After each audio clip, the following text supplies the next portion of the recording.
చలం పూర్తి పేరు గుడిపాటి వెంకటాచలం. వీరు 1894లో జన్మించారు. అనేక కథలు, నవలలు,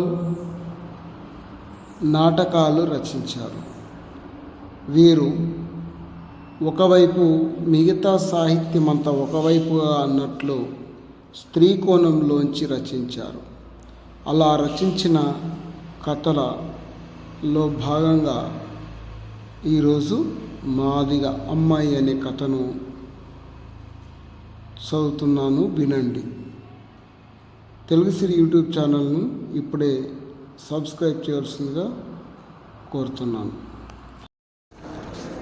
నా భార్యకి పెళ్ళైన 8 ఏళ్లలో 6వ గర్భం తెప్పించి అత్తవారింటికి పంపి ఆమె ఎట్లా ఉందో చూద్దామని డిసెంబర్ సెలవులకి వాళ్ళ పల్లెటూరు నీతోనన్నా చెప్పకుండా వెళ్ళిపోయినాను. అట్లాంటి పల్లెటూరు చూస్తే ఇంతవరకు మనం ఈ లోకంలో ఎక్కడ ఉన్నాము, ఏం చేస్తున్నాము, బతుకుతున్నామా, శ్లేష్మంలో ఈగల్లాగు కాగితాల కట్టల మధ్య పడి ఆఫీసులో మరణవేదన పడుతున్నామా అనే సందేహం కలుగుతుంది.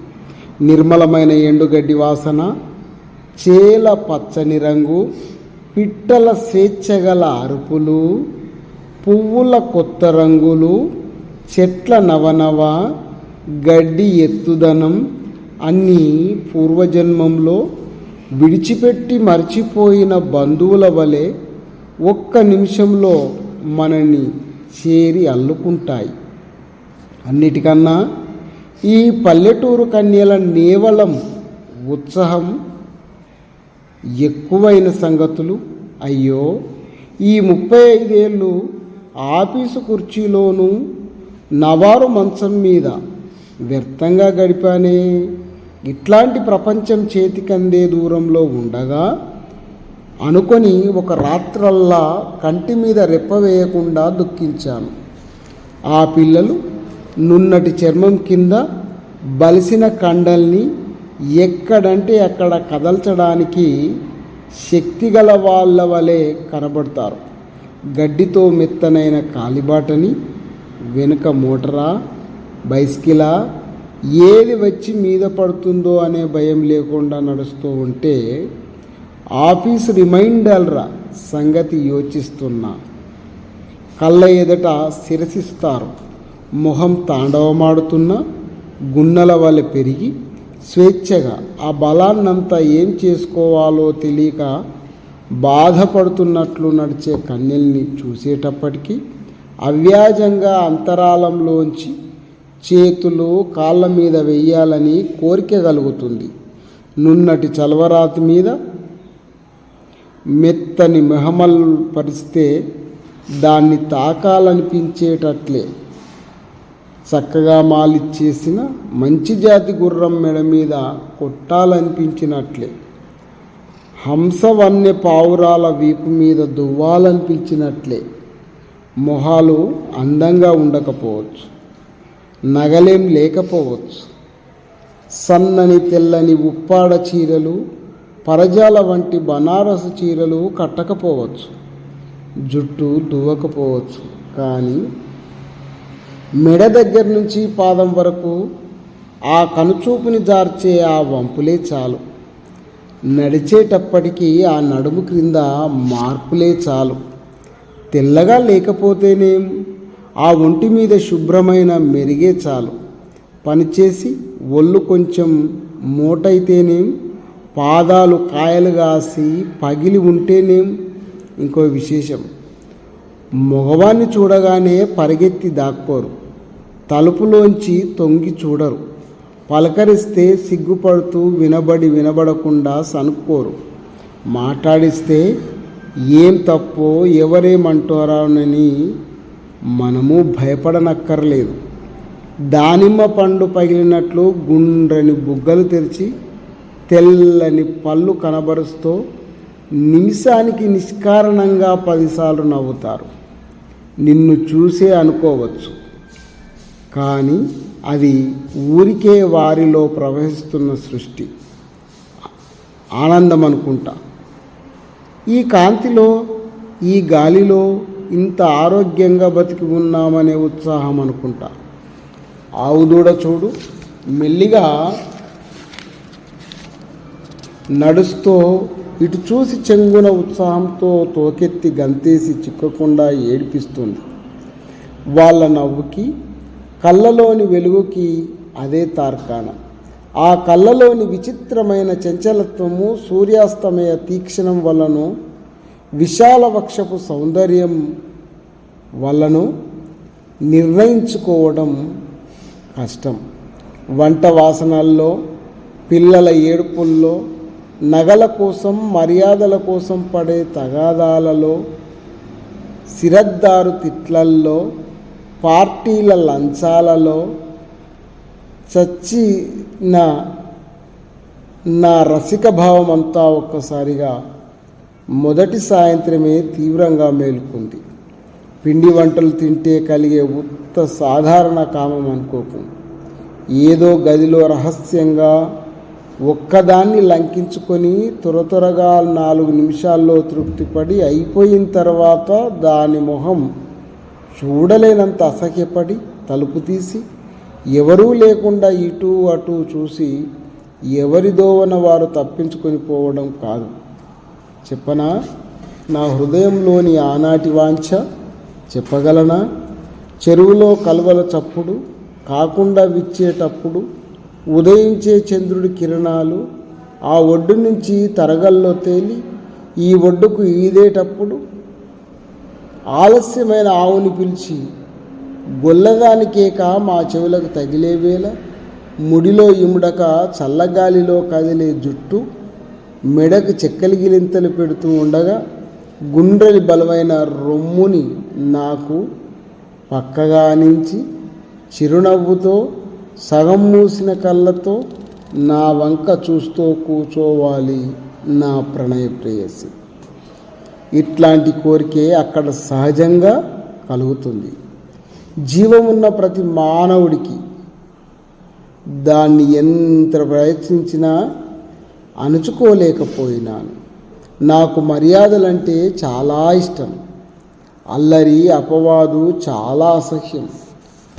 స్వభావం పెరికి. అవును, మన ఊళ్ళో ఇట్లాంటి ఊహలు కలిగేవే కావు. ఏదో పని చేసుకోవడం, పడుకోవడం, భోజనంతో పాటు ఆ మొక్కు తీర్చుకోవడం, తోటి గుమస్తాలతో తిరగడం సంతృప్తిగా ఉండేది. డబ్బు బాధ తప్ప ఇంకో బాధ ఎరగను. కానీ ఆ గాలిలో అట్లాంటి సుందరమైన ఆలోచనల్ని అంచుకోవడం నా తరం కాదు. నా తరమే కాదు, నన్ను పుట్టించిన ఈశ్వరుడంత తరం కాదు. ఈ భార్యాభర్తల యథావిధి అభ్యాస పూర్వకమైన నీతిని ఏర్పరిచిన దౌర్భాగ్యం ఈ తరం కాదు. కోనసీమ చూశారు కదూ. ఈ వేపు కాలవ, ఆ వేపు ఇంద్రసభ వంటి తోట, మధ్య రోడ్డు, ఆ ఉదయం మంచుబొట్లతో సింగారించుకున్న తోట అందాన్ని కొత్త సూర్యుడు ఏటి నీళ్లకు చూపించి నవ్వుతున్నాడు. గలగలమని తూములోంచి పడే నీళ్ళని పోలిన నవ్వు నా హృదయంలోంచి దూసుకుపోయింది. ఎవరితోనో ఒక్కొక్క మాట అనడము, గుక్క తిప్పలేకుండా నవ్వడము, అట్లానే రోడ్ల మధ్య నుంచొని విన్నాను. కొంచెం సేపట్లో పాట మొదలుపెట్టింది. ఒక ముక్క పాడడం, ఆపుకోలేక నవ్వడం. ఆమె ఎన్నడన్న విచారం అనేది ఎరుగున? ఏ విచారం ఆమెకు జీవితంలో కలిగిన ఈ ఆనంద ప్రవాహంలో తృణాగ్ని వలె ఆరిపోదా అనిపించింది. ఆ ఉదయకాంతిలో, నూతన పుష్పాల్లో, నీళ్ల నిర్మలత్వంలో, పక్షుల ప్రేమ గానాల్లో ఆ నవ్వు సహజంగా కలిసిపోయింది. ఆ నవ్వుతో గాలి, పువ్వులు, కొబ్బరి చెట్టు ఊగినట్లయింది. 15 నిమిషాల తర్వాత ఒక ముసలి సాహెబు నవ్వుతో మాట్లాడుతూ పాడుతూ తోట చెట్ల నుంచి నడిచి వచ్చి నాకు కనబడ్డది. ఆమెకు 20 ఏళ్ళు దాటి ఉంటాయి. ఎర్రని చీర కట్టింది. తోటకి రోడ్డుకి మధ్య ఉన్న కాలువ దగ్గరికి వచ్చి దాటడానికి తొడలపైకి చీరనెత్తి దిగింది. నేను చూస్తూ ఉన్నానన్న లక్ష్యమే ఆమెకు లేనట్టుంది. ఇటువంటి శరీర ఛాయని నేనెక్కడా చూడలేదు. ఆమె రవిక వేసుకోలేదు. చీర పమిట వృక్షాన్ని కప్పుతోంది. ఆమె ఒంటి రంగును చూడగానే నక్షత్ర కాంతితో మెరిసే నల్లని అమావాస్య చీకటి ఆకాశపు నల్లని తేజస్సుతో స్ఫురించి తీరుతోంది. ఆ ప్రకాశం ముందు మంచు వలె తెల్లనిదని, బండారు వలె పచ్చనైనదని మనము చదివిన వర్ణములు ఏలనగా తోస్తాయి. చిన్న దుమ్ము పలుపు మీద ఆడిన ఆ బలిసి నిగనిగలాడే నునుపు మీద పడి జారిపోతుంది. ఎండ ఆమె భుజం మీద పడి ప్రతిఫలించి జారి ఇటు అటు తిరిగి వదలక అల్లరి చేస్తుంది. ఆ భుజాల వంపులు ఉన్నాయి మహాప్రభు. గుండ్రంగా నున్నగా తలుచుకుంటే మనసంతా వాంఛతో కూడి ఉంది.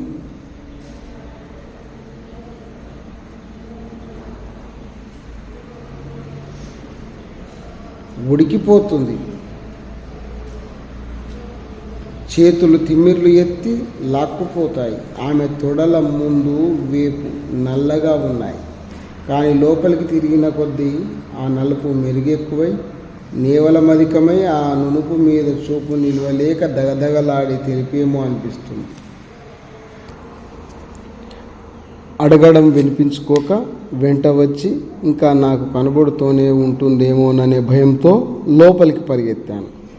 నా భార్య అందమైన స్త్రీలలో లెక్క మన ఊళ్ళో కళాశాస్త్ర ప్రకారం, కులధర్మశాస్త్ర ప్రకారం అన్ని లక్షణాలు ఉన్నాయి.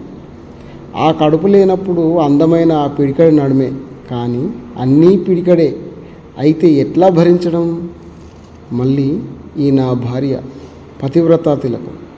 ఆ మనిషిని చూస్తే ఉమ్మి వేస్తుంది అనుకుంటా. ఆమె కోసం నా భార్యను ఆ రాత్రి గొంతు పిసకడం, అవసరమైతే ఆ పని చేసేవాడిని. అంత పిచ్చెక్కింది. నీ జీవితంలో గవర్నర్ అయ్యే జాతకం ఉంది. దాన్ని ఈ అమ్మాయి కోసం వదులుకుంటావా అంటే వెంటనే సంతకం చేసేవాడిని. ఇంట్లో కాలు నిలవక మళ్ళీ మధ్యాహ్నమే బయలుదేరాను. కానీ వాన అడ్డం వచ్చింది. వాన పోయి ఎండ కాసిన సాయంత్రాలు ఎంత అందంగా ఉంటాయి. రోషంతో ఏడ్చిన స్త్రీల ముఖాల వలె. రోడ్ల మీద నీళ్లు మడుగులు కట్టాయి. చెట్లు పిట్టలు నీటి చుక్కల్ని విదిలించుకుంటున్నాయి. సంతోషంగా గాలి అన్ని చోట్లకి అతివేగంగా పరిగెత్తుతోంది. ప్రైవేట్ టీచర్ నుంచి తప్పించుకున్న కుర్రవాడులాగా ఆమెను మళ్ళా చూడాలనే కోరిక తీవ్రమైంది. ఆమె స్నేహమే లభిస్తే ఇంకేం కావాలి? నాకు జీవితంలో నా చెయ్యిని ఆ నున్నతనం మీద, ఆ గుండ్రనితనం మీద, ఆ మెరుగు మీద రాయగలిగితే నా తలపులు వంకరైపోయినాయి. నా వేళ్ళు ఆమెతో మధ్యాహ్నం కొబ్బరి చెట్ల కదిలే నీడల క్రింద ప్రవహించే చల్లని నీళ్ల ఒడ్డున గడ్డి మీద నీళ్లతో బలువైన గాలి ఆమె పైట చెరుగును కదిలిస్తోండగా నాకై ప్రేమతో నిండిన ఆమె కళ్ళ పక్క చూపులతో పరవశున్నై, ఇంకా ఆ అనుభవం తర్వాత ఎన్నాళ్ళు గుమస్తా పనిచేస్తేనేం, శిరద్దారు తిడుతూ ఉంటే నిర్భాగ్యుడా, జీవితం అంటే, రసమంటే, ఆనందమంటే నువ్వేం ఎరుగుదువు అని నా మనసులో నేను గర్వపడవచ్చు కదా. మళ్ళీ ఆ తోటకెదురుగా నుంచున్నాను. చడి చప్పుడు లేదు.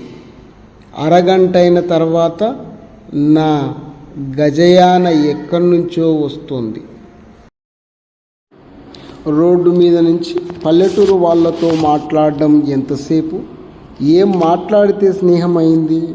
చిన్న మాటలు, చిన్న నవ్వులైనాయి. ఇక్కడంతా బురద, తడి, అట్లా నుంచోండి అని వాళ్ళ తోట పక్క ఉన్న ఫ్యాక్టరీ వరండా మీదికి తీసుకువెళ్ళింది. అక్కడ నుంచొని మాట్లాడాము. ఏమిటో అక్కర్లేనివన్నీ. కొమ్మ మీద కూర్చొని మొహంలోని ఆలోచన చూస్తేనే చాలు. ఉండుండి నా వంక కొంచెంగా కళ్ళెత్తి చూడటం, గోడ పక్క నుంచి వంగి రోడ్డుకేసి భయంతో చూడటము, భుజం నుంచి కిందికి జారిన పమిటని సర్దుకోవడము, ఇవి చాలవు. రోడ్డు మీద వెళ్ళే వాళ్ళందరూ మనల్ని చూసి ఏమనుకుంటున్నారో, ప్రజల నాలికలు మంచివి కావు, ఇట్లా రండి అని గోడ పక్కగా నన్ను నుంచోపెట్టింది. మొదట మీరు టపా సాహెబ్ అనుకున్న అతను తరచూ ఇట్లా వెడుతూ ఉంటాడు అని కలకలమని నవ్వింది. ఆ నవ్వు నా హృదయంలో ప్రవేశించి ఆ సాహెబ్ విషయమై నేను పడుతున్న ఈర్ష్యావస్థను మింగి విజృంభించి నన్ను వశపరుచుకుంది. ఏం చెయ్యను? ఆ నవ్వుని ఎట్లా నాదిగా చేసుకోవడం? ఆ నవ్వే పెదవుల్ని ముద్దు పెట్టుకున్నా, వణికే కంఠాన్ని చేత్తో సృశించినా, ఆ ఊగే హృదయాన్ని అదుముకున్నా తృప్తి కలుగుతుందా? కానీ మధ్య సాహెబు ఒకడు వచ్చాడు కదా, వాణ్ణి చిత్రవధ చేసి చీల్చి కాల్చి నలిపి, ఎందుకండి నాతో ఇంతసేపు మాట్లాడుతున్నారు? మీ పనులన్నీ చెరుపుకొని నీ మీద సరదా గనక. నా మీద ఏం సరదా అండి?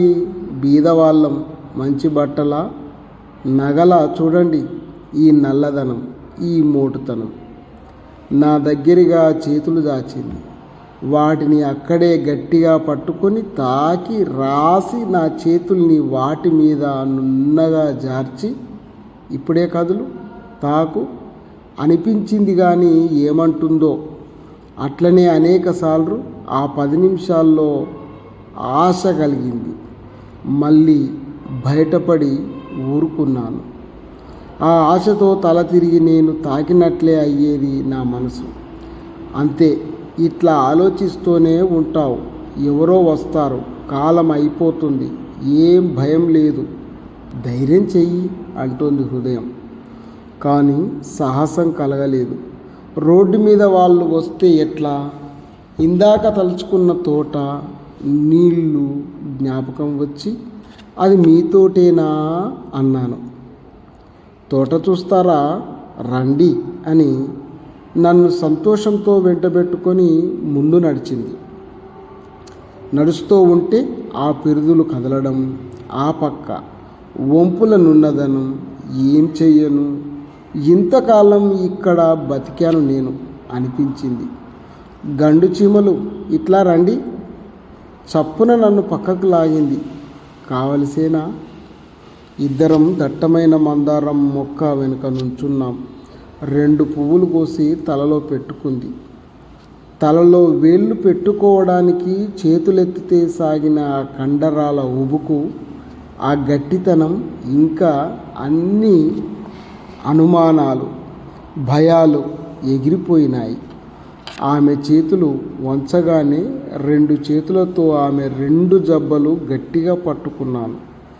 వాటి గట్టి మాంసం నా వేళ్ళకి ఎదురు తిరిగింది. ఎంత గట్టిగా ఒత్తినా వెచ్చగా, నున్నగా, గట్టిగా. నువ్వెప్పుడన్నా అనుభవించావో లేదో ఆ సౌఖ్యం. ఈ పొయ్యికాడి భార్యలందరూ చేతుల్లో ఎక్కడో అణిగి వంగి నలిగిపోతారు. గాఢమైన ముఖంతో గట్టిగా కావలించుకోగానే ఉస్, కస్, అబ్బా నొప్పి, అబ్బా అక్కడొద్దు, అబ్బా వదలండి అని. వదలగానే వెధవ వెకిలి నవ్వుతో చచ్చు సిగ్గు ప్రయత్నించి కుళ్ళు మాటలతో, మరీని ఊరికే ఏమిటా మోటార్ సరసం అబ్బా ఏ అంటే నీ ప్రాణం ఎట్టా ఉంటుందో ఆలోచించుకో. గట్టిగా, గర్వంగా, బలంగా, చేవగా. ఏం చెప్పను? ఏం చెప్పితే అర్థమవుతుంది?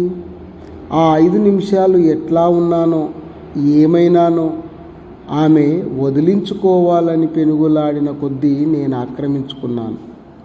చేతులు జారిపోతున్నాయి. నా బలం ఎందుకు కొరగాకుండా పోతుంది. ఆమె ఒంటి నుంచి సహజమైన నైసర్గికమైన వాసన నా తల తిప్పేసింది. ఆ నిమిషాలకు బదులు నిరంతర జీవనం, దేవత్వం ఇచ్చినా నాకు వద్దు. మనం కొని భద్రంగా వాడే ఆ సాహెబ్ల బుడ్లలోని ఆ కుళ్ళు అత్తరు నూనెలెందుకు? భద్రంగా ఆకులో చుట్టి పొడము పొట్లాలతో పాటు జేబులో పడేసుకొని బజారు నుంచి అరగంట బేరం చేసి అర్ధనాకు కొని తెచ్చుకునే చిన్నపట్నపు రైలు కంపు ఉదనం వాసన ఎందుకు?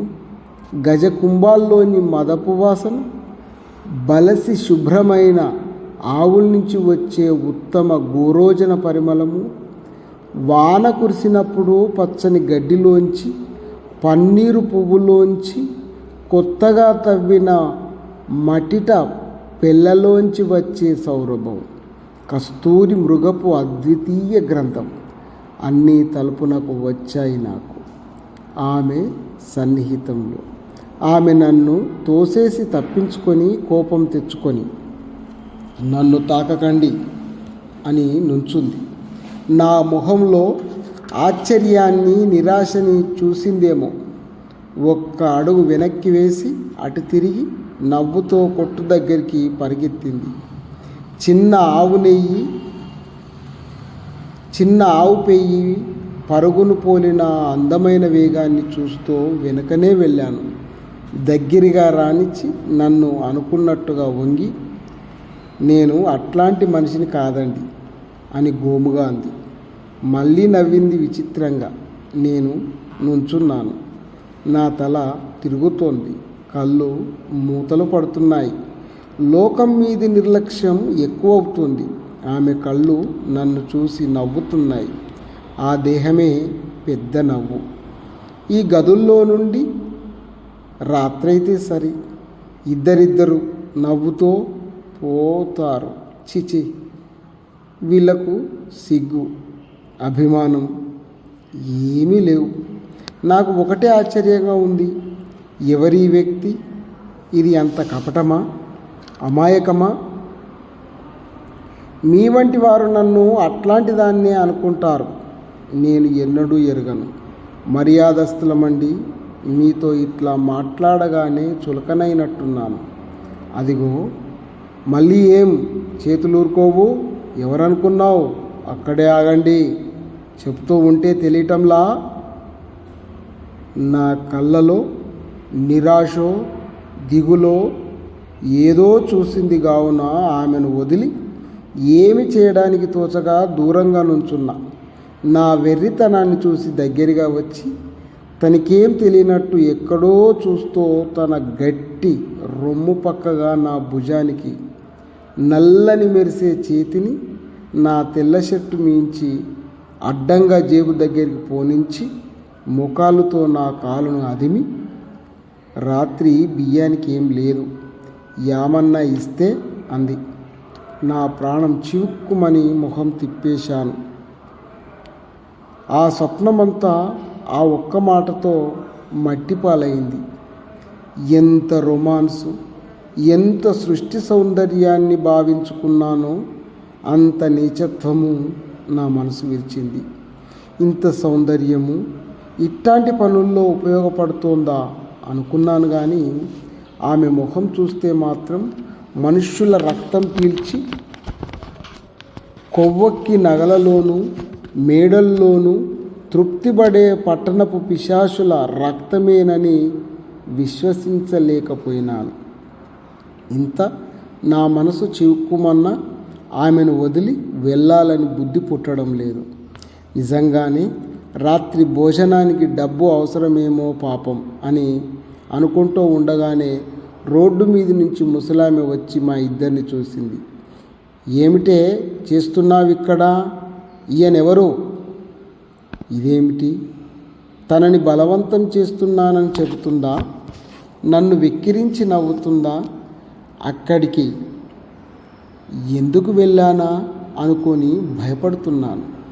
పొట్లాట, ఆమె భర్త, గుంపు, మా అత్తవారి దాకా తెలియడం, మాదిగదాన్ని. నాకు వణుకు పుట్టింది. ఏం లేదు, తోట చూస్తానన్నారు అంది.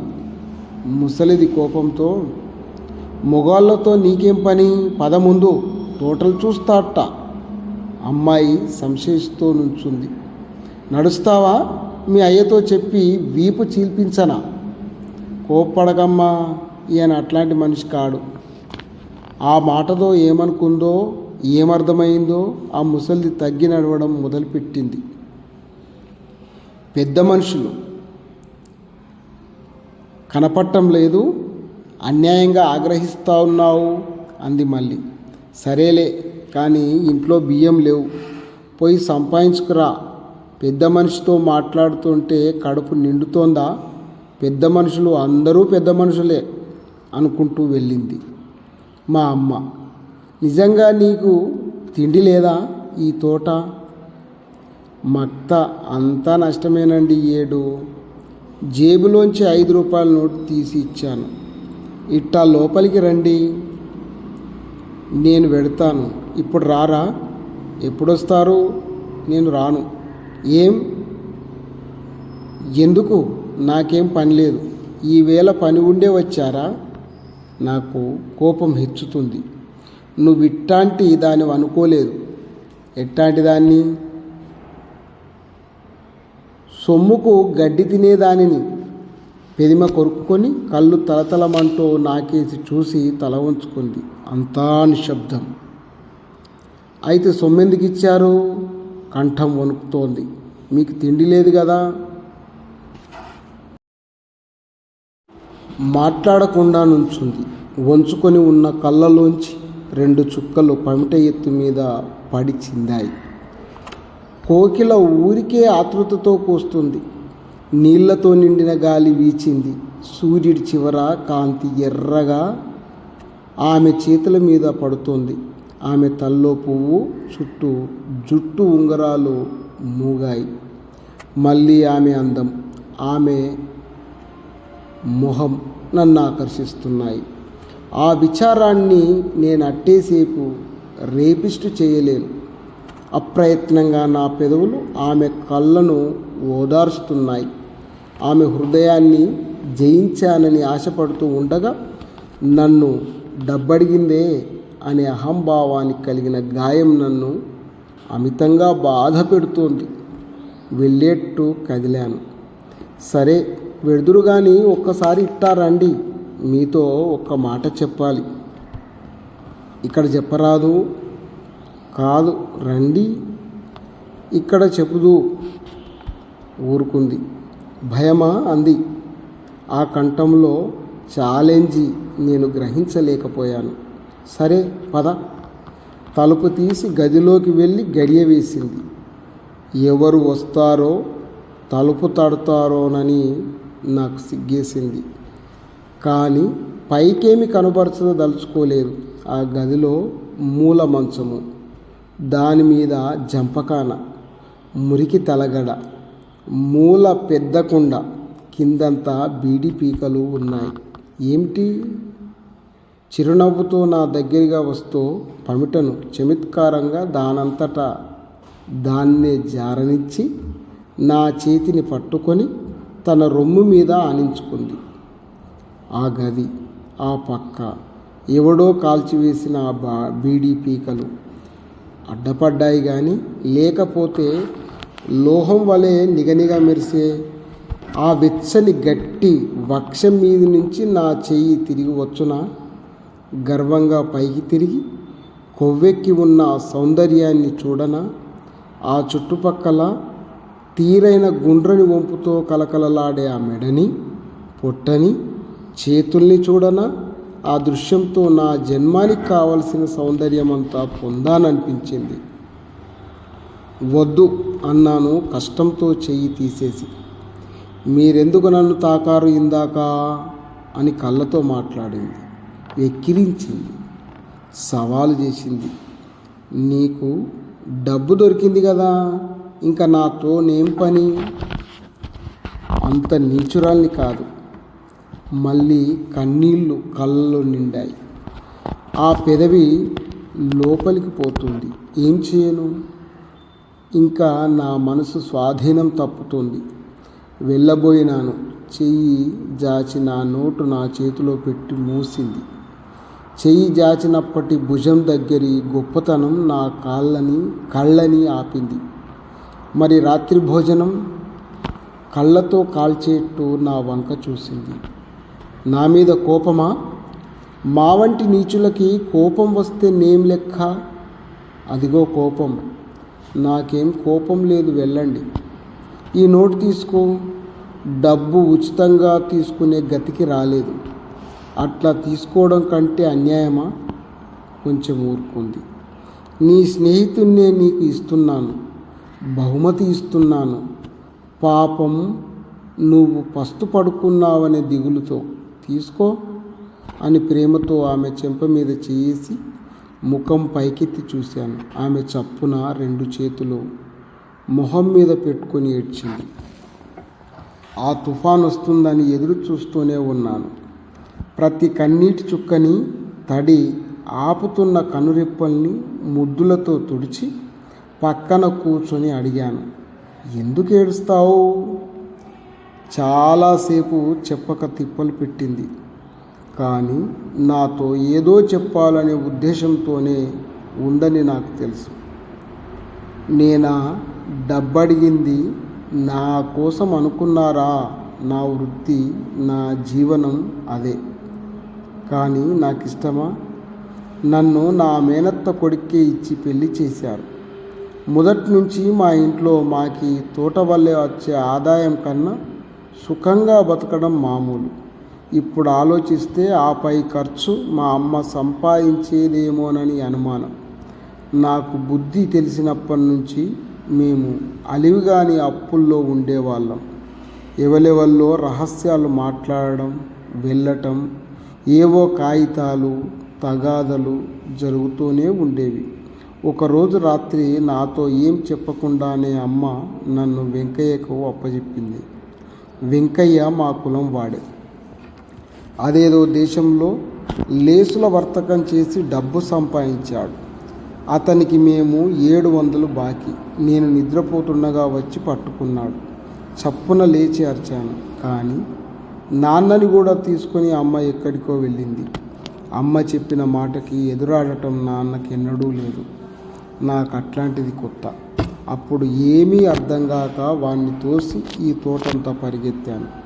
వాడు వెనుక, నేను ముందు. ఆ వెన్నెట్లో ఈ చెట్లల్లో ఎట్లా పరిగెత్తానని. అదే చీకటైతే వాడికి దొరికేదాన్నా?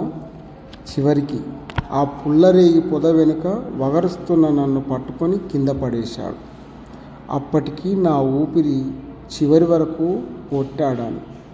ఇంకా శక్తి లేక అతనికేసి చూసో కాళ్ళు చేతులు వేళ్లాడేసి పడుకున్నాను. ఏమనుకున్నాడో ఏమో, నా తలని కింద వేసి బాది మీద ఉమ్మేసి అమ్మని నాన్నని తిడుతూ బెదిరిస్తూ వెళ్ళిపోయినాడు. కదిలే శక్తి లేక అక్కడే పడి ఉన్నాను. బట్టన్నా సరిగా ఒంటి మీద లేకుండా. అరగంటలో అమ్మ వచ్చి నన్ను కొట్టడం ప్రారంభించింది. వాడికి లోబడ్డందుకనుకుని వాడు నన్నేం చేయలేదని అరిచాను. ఆ మాట అనేటప్పటికల్లా మరీ కొట్టింది. ఆ 500 ఎవరు తీరుస్తారు? నీ మొగుడొచ్చి రక్షిస్తాడా అని మళ్ళీ కొట్టింది. ఏం రాత్రి? అబ్బా, అది మర్నాడు రాత్రి వాడు వచ్చాడు. నన్ను తాకితే చంపుతానన్నాను. అమ్మ నన్ను ఇంట్లోంచి వెళ్ళగొట్టింది. నా మొగుడు రంగూన్ వెళ్ళాడు కనుక నాకు దిక్కు లేదు. అప్పుడే ఈ ఫ్యాక్టరీ కడుతున్నారు. కూలికి కుదిరాను. ఒకనాడు ఆ మేస్త్రి చిల్లర లేదని కూలీ ఇవ్వడం ఆలస్యం చేసి చీకటి పడ్డదాకా ఉంచాడు. నాకు భయమేసింది, వెళ్ళాలనిపించింది. కానీ ఈ డబ్బులు తీసుకు వెళ్ళకపోతే తిండి లేదు. నన్ను ఆ ముండి గోడల మధ్య పట్టుకున్నాడు. వాడి నెత్తి మీద రాయి విసిరిగొట్టి పరిగెత్తాను. వాడికి దెబ్బ తగిలిందో చచ్చాడో అని రాత్రంతా పోలీసు వాళ్ళు వస్తారని భయపడుతూనే ఉన్నాను. ఆ రాత్రి తిండి లేదు, భయం. ఎక్కడెక్కడో తిరిగాను. మరునాడు చెట్టు కింద పడుకొని ఉంటే నాకు తెలిసినదొక్కతే వడ్ల మరలోకి పనికి తీసుకెళ్ళింది. వెళ్ళిన రోజు నుంచి ఆ మరాయన బ్రహ్మడు నన్నెగాదిగా చూడటం, నన్ను వృధాగా పలకరించడం చూసి ఎంతో భయమేసింది. ఇంకా ఈ మొగాళ్ళ నుంచి తప్పించుకోలేనా? ఈ అందం నాకెక్కడ దాపురించింది? బయటకు వెళితే మొగాళ్ళు నా వంక తేరిబార చూడటమే. ఇది వరకు నాకు ఆ చూపుల అర్థం తెలియలేదు. తురకాళ్ళు వాళ్ళు ఆడవాళ్ళకి బురకాలు ఎందుకు వేస్తారో అప్పుడు అర్థమైంది నాకు. కొందరి చూపులు తాకడం కంటే కూడా, ఇంకేమో చేయడం కన్నా కూడా అసహ్యంగా, దుర్భరంగా ఉంటాయి. ఒక్కొక్కరు నా వంక చూస్తే ఎదురుగా వెళ్ళి మొహం మీద ఉమ్మేయాలనిపించేది. ఆ మరలో వారానికి ఒకసారి కానీ కూలి ఇవ్వరు. ఆ వారం రోజులు నన్ను తీసుకెళ్ళిన మనిషి దగ్గర బదులు చేసి తిన్నాను. ఆఖరి రోజున రాత్రి పనిచేస్తున్నది రమ్మన్నాడు. రాత్రులు వీల్లేదన్నాను. రాకపోతే నీ జీతం అస్సలు ఇవ్వను పొమ్మన్నాడు. దీని అప్పెట్లా తీర్చను? భయపడుతూనే వెళ్ళాను. తక్కిన మనుషులు ఎవరూ రాలేదు. ఆయన వచ్చి నా చెయ్యి పట్టుకున్నాడు. నేను అట్టాంటి దాన్ని కాదన్నాను. నన్ను ఆ ఫ్యాక్టరీలోకి లాక్కెళ్తున్నాడు. నేను మాలదాన్ని, నువ్వు బ్రాహ్మణుడివి, ఇది తగదన్నా వినలేదు. పైగా 5 రూపాయలు చేతిలో పెట్టాడు. అరిచిన చుట్టూ ఎవరూ లేరు. వాళ్ళ ఇల్లొక్కటే అక్కడ. దీపం తలుపులోంచి కనబడుతుంది. చప్పున చెయ్యి వదిలించుకొని పరిగెత్తాను. ఆయన తల్లి, భార్య ఉన్నారు. ఏడుస్తూ వాళ్ళ కాళ్ళ ముందు పడ్డాను. చీచి, మాలదానివి పొమ్మని లేచారు. ఈ మాలదాన్ని పట్టుకునే మీ కొడుకు సంగతేమిటి అన్నాను. ఆ మహాతల్లి కత్తిపీట విసిరివేసింది. ఆయన ఇంతలో నా కోసం వచ్చాడు. వాళ్ళిద్దరి ముందే నన్ను పట్టుకోబోయాడు. కత్తిపీట తీసి వాడి మీద విసిరివేశాను. ఏమైందో పరిగెత్తాను. అర్ధరాత్రి పోలీసులు పట్టుకున్నారు. ఆ బ్రాహ్మడి మొహం తెగిందట. పైగా వెండి గిన్నె ఎత్తుకెళ్ళానన్నారు. ఆ రాత్రి 5లో మకాం. మర్నాడు ఒక ఇన్స్పెక్టర్ ప్రశ్నలు అడిగాడు. నేను జరిగింది చెప్పాను. వాళ్ళేదో మాట్లాడుకొని నన్ను మళ్ళీ తాళం వేశారు. ఆ ఖైదు, ఆ పోలీసులు, నాకు భయంగా ఉంది. దిక్కు లేదు. నన్ను చంపుతారో ఏమో, ఇంకెన్నడన్నా వదులుతారో లేదో. ఎప్పుడు గాలిలో చెట్ల కింద తిరిగే నాకు ఆ కొట్టు ఎట్లా ఉందని చావనన్నా చస్తాను. కానీ ప్రతి నిమిషము ఊపిరి బిగపట్టి ప్రాణాలు బిగించే ఆ కొట్టులో కూర్చోలేను. ఆ సాయంత్రం ఇన్స్పెక్టర్ కాళ్ళ మీద పడి ఏడ్చాను, నన్ను వదలమని. ఆ రాత్రి పోలీసు అతను నా గదికి వచ్చి బలవంతం చేశాడు. నన్ను వదిలిపెట్టడం తన చేతుల్లోనే ఉందని ఒప్పుకుంటే మర్నాడు పొద్దున్నే ఇన్స్పెక్టర్తో చెప్పి వదిలిస్తానన్నాడు. ఏమైనా సరే, ఏ పాపం చేసైనా సరే బయట పడాలనిపించింది. కానీ నేనెంత ఒప్పించినా సిగ్గు తిరగబడ్డది. ఆ రాత్రి నేరం ఒప్పుకొమ్మని నన్ను కొట్టారు కదా బాబు. మళ్ళీ న్యాయం అంటారు, ప్రభుత్వం అంటారు, దేవుడంటారు, అబలల్ని రక్షిస్తాడంటారు. దేవుణ్ణి ఎన్నిసార్లు పిలిచానో దెబ్బలు తిందో. ఎందరెందరినో కాపాడాడు కదా. ఎందరో పాపాత్ముల్ని రక్షించిన వాడు నన్ను రక్షించలేదేం? ఇంకా దేవుడి మాట విని పాపం చేయకుండా నేనెందుకు ఉండాలో? పోని నేనేమన్నా తప్పు చేస్తే దేవుడికి కోపం రావచ్చు. ఏం చేశానని నాకన్ని కష్టాలు? నా మానం కాపాడుకున్నందుకే కదా నాకన్ని తిప్పలు. అక్కడి నుంచి తప్పించుకోవచ్చుననే ఆశ కూడా ఉంది నాకు. లోకం మీద, మనుషుల మీద, నా మీద అసహ్యం పుట్టింది. మాట్లాడకుండా పడి ఉన్న నన్ను తన ఇష్టం వచ్చినట్టు చేసిపోయినాడు. వెళ్ళేటప్పుడు అతని చెయ్యి పట్టుకొని, నన్ను మరి తప్పకుండా వదులుతావు కదా అన్నాను. తల ఊగించిపోయాడు. ఇంకా నా సిగ్గునేం చెప్పను. అతని తర్వాత ఇంకోడు, ఎందరో అట్టానే బిగుసుకొని పడి ఉన్నాను. నేను కదలకపోతే ఏం మాట్లాడవేం, కదలవేం అని ఎక్కడెక్కడో గుద్దారు. ఆ రాత్రంతా నాకున్న అభిమానము, ధర్మబుద్ధి, లోకంలో విశ్వాసము పోయినాయి. లోకమంతా డబ్బే, డబ్బు కోసమే ఉంది. ఎట్లనూ మా బోటి వాళ్ళం శీలాన్ని కాపాడుకోలేం. ఎట్లనూ పోతున్న శీలాన్ని దాచుకోవాలని చూసి ఈ బాధలెందుకు, వచ్చే డబ్బుని వదులుకోవడం ఎందుకు, తెలివి తక్కువ. ఎంత మోసం చేస్తే అంత సుఖపడతామని రూఢి చేసుకున్నాను. మీకేం అదృష్టవంతులు, డబ్బు అడిగిన మాత్రాన చీదరించుకుంటారు. మర్నాడు నా తండ్రికి కబురంపించి నన్ను ఒప్పగించారు. ఆనాటి నుంచి నన్ను వెంకయ్య ఉంచుకున్నాడు. నగలిచ్చాడు, బట్టలిచ్చాడు, తాగించాడు, కడుపు నిండా బువ్వ పెట్టాడు. అమ్మ దెబ్బల నుంచి తప్పించాడు. ఇంకో మొగుణ్ణి నా వైపు కన్నెత్తకుండా చేశాడు. ఆయన బతికి ఉన్నన్నాళ్ళు నా మొగుడు కోపం వస్తే అతని నోరు మూసి మళ్ళీ రంగం పంపాడు. ఆయన చచ్చాడు. తర్వాత ఏం చెయ్యను?